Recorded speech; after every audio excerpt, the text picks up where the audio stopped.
So we're back, Yeah, fresh from the hairstylist. absolutely. Absolutely. So, yeah, she likes to style my hair.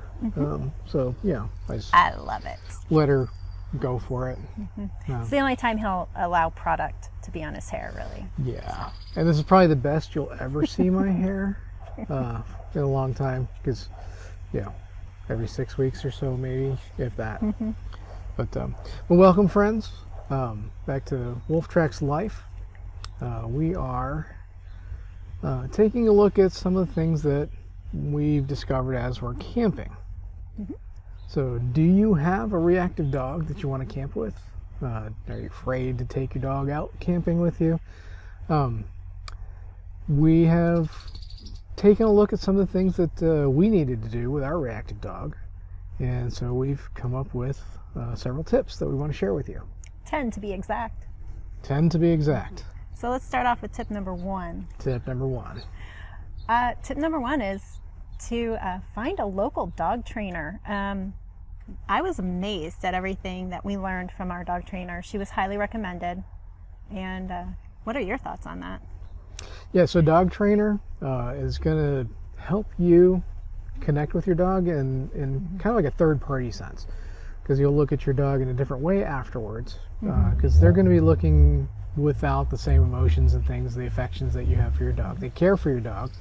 They care about what your dog's going through, and they'll be able to kind of translate some of those things and help you understand more about your dog. So what's the next tip? Next tip. Setting your expectations for your camping trip. Keep them kind of low. Yeah, well, not exactly low, just realistic. Oh, that's better. Yeah, I like just that. realistic. Yeah. So if you're, and there's not just for your dog, but it's also for yourself. Yeah, 'Cause absolutely. how are you going to handle your dog in certain situations? Because every reactive dog, there's always going to be some kind of situation that you're going to have to manage.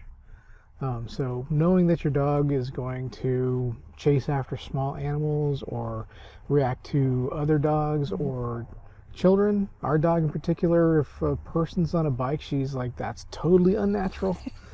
There's no reason for people to be on wheels and moving that fast with their legs are moving in different speed. It just freaks her out. Along with dogs in general. Along with other dogs in general. Yeah. But hey, let's move on to tip number 3. Tip number 3. Tip number 3. This, I think, was probably one of the best ideas we did. Tip 3, we did a trial run of camping in our backyard. And we slept in the tent overnight. Yes. So be prepared to do that. Now, so we did a trial run. We need to get familiar with our equipment because it was kind of new to us. And also let our dog get familiar with the equipment. So when we did the setup, we let her walk around and run around and play with the equipment. She got really familiar with it. It became part of her surroundings that she's accustomed to. Because when you're going to be going to a campsite, that's going to be a totally new experience for most dogs. So she got to know the tent. She got to know the gazebo. When we spent the night in the tent, at first she was kind of nervous. And so she was all over the tent, all over the cots. Then she settled down. So then the next time when we actually went camping, we got into the tent when it was bedtime, and she knew exactly what she was supposed to do and where she was supposed to go. Yeah, she sold your spot on the cot. She stole my spot on the cot. We had to negotiate a little bit. Yep. But she was very comfortable. You know what? In the description, I should link the video to our backyard trial video. Yes. Because you can see how we set it up. It was really a great idea. And it was all your idea. It really was. Sort of. Yeah. I mean, yeah. It was good.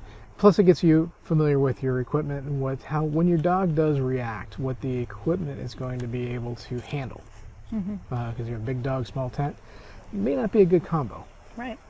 All right. On to tip number 4. Tip number 4. All right. This kind of goes in with a backyard trial.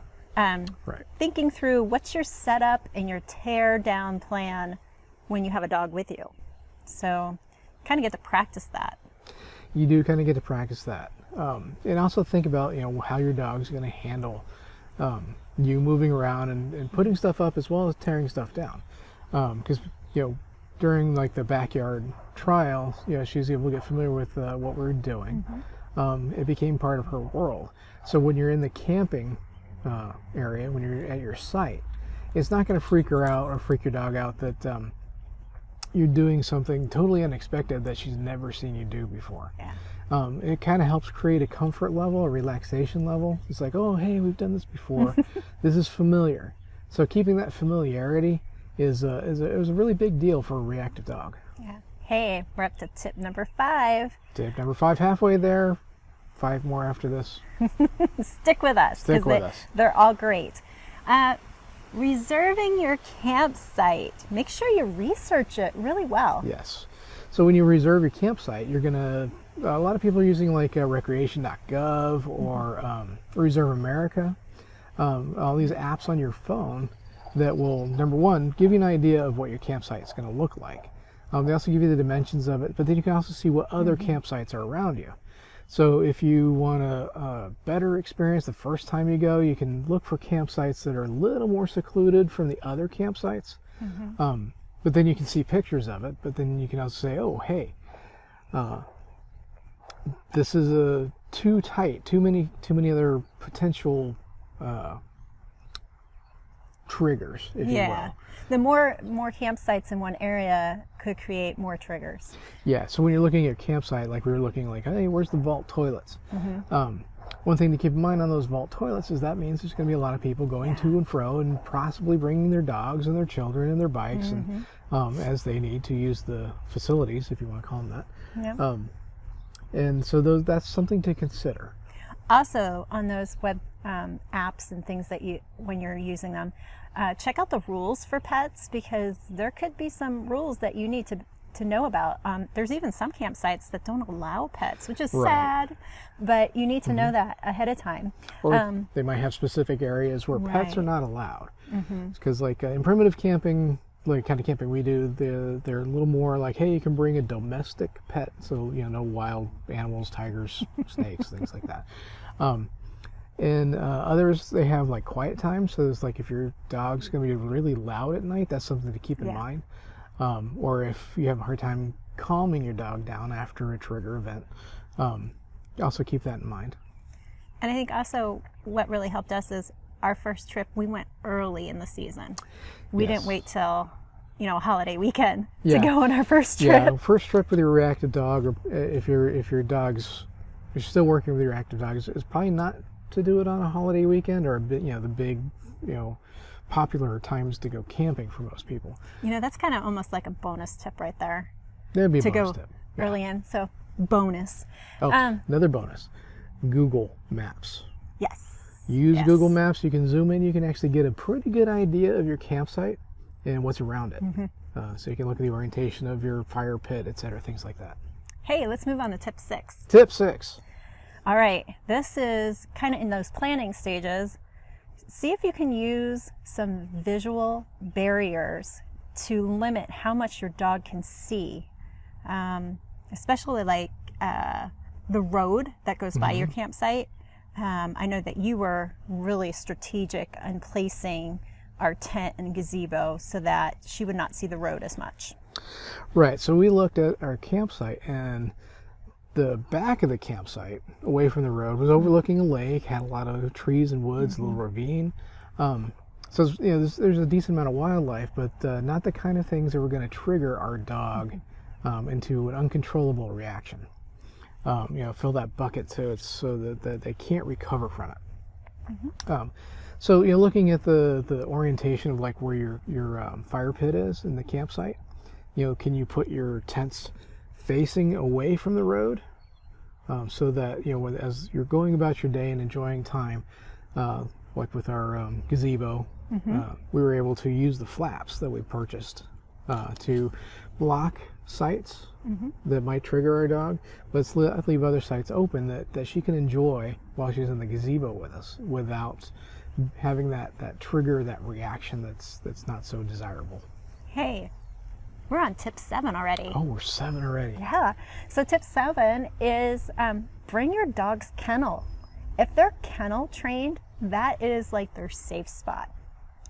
We brought Pipers on the trip, and we actually didn't use it for any triggers. We used it because she was trying to counter surf while I was cooking. So we only used it one time, but it came in handy for that one time. So yeah, and her kennel is her safe spot. She was very well kennel trained. Whoever did that, we're so grateful for that. That's also something that your trainer can help you with in getting your dog accustomed to being in a kennel, and then also your dog being able to see the kennel as a spot where they can go and decompress and just relax. She actually went in the kennel a couple times on her own. Ours has a side door and a back door, and so she was kind of going to and fro through it, kind of exploring a little bit.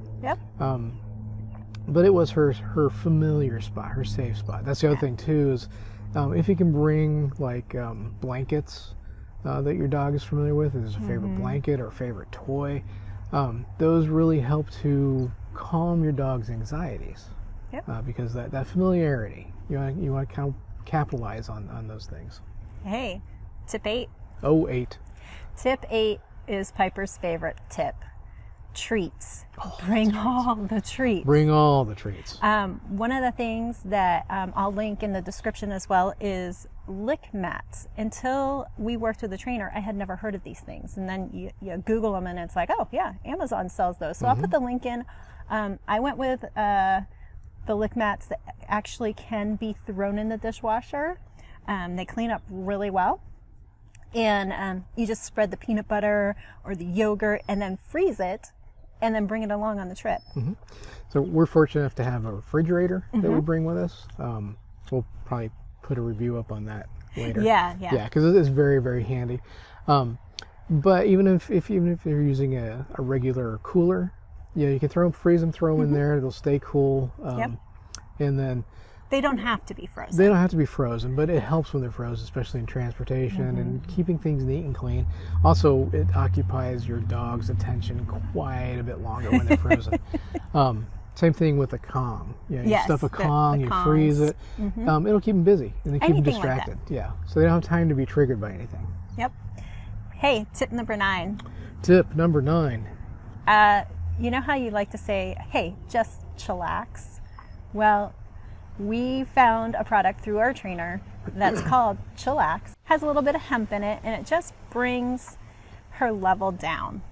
Yes. She's still Piper, but it takes just enough of the edge off, so that she can maintain control, and that's very big for a dog, to be able to maintain control, to not hit that point where they don't make good decisions. So it kind of brings that level down, so she can react and make a decision instead of just simply reacting.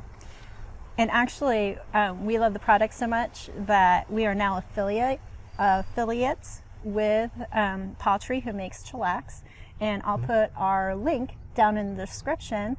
And I think there's a coupon code right now too for 20% off. So I will have that coupon code down there. Give it a try. Now's a really good time to order some Chillax and see if it works for your reactive dog. Yes, it's done wonders for ours. Hey, we're on the last tip. Last tip. So you just bear with us just a little bit longer, just a little bit. Tip number 10. Number 10. Be chill yourself. Yes. So that goes back to setting the expectations when you're planning. Know that your dog is probably going to react to something, especially if it's the first time taking your dog out. Plan on how you're going to react. Just remain calm, because when you're calm, your dog is going to be calm. When you're relaxed, your dog is going to be relaxed. If you get upset at your dog being reactive, that's just going to escalate the situation. And it won't help your dog recover.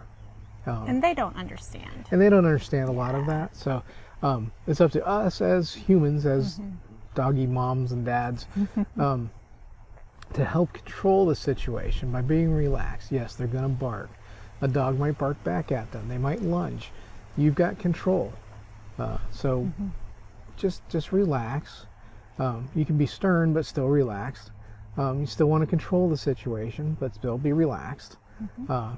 So you just don't want to go overboard. And I think it goes back to our very first tip too. The trainer will help you with that. Yes.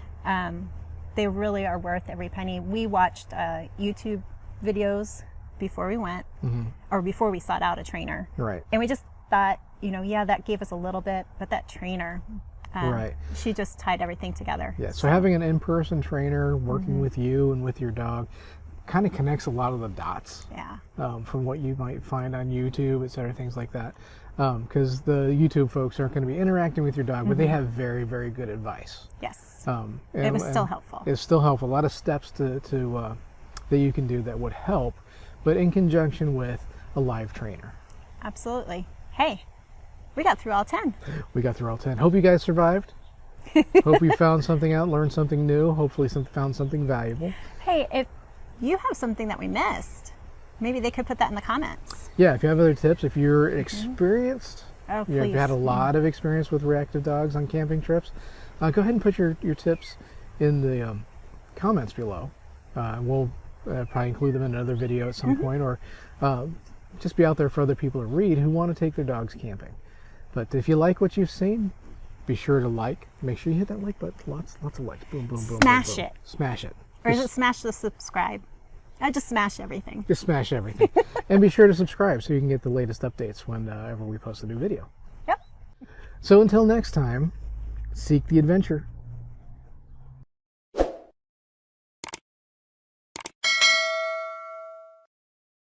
I hope it was rolling.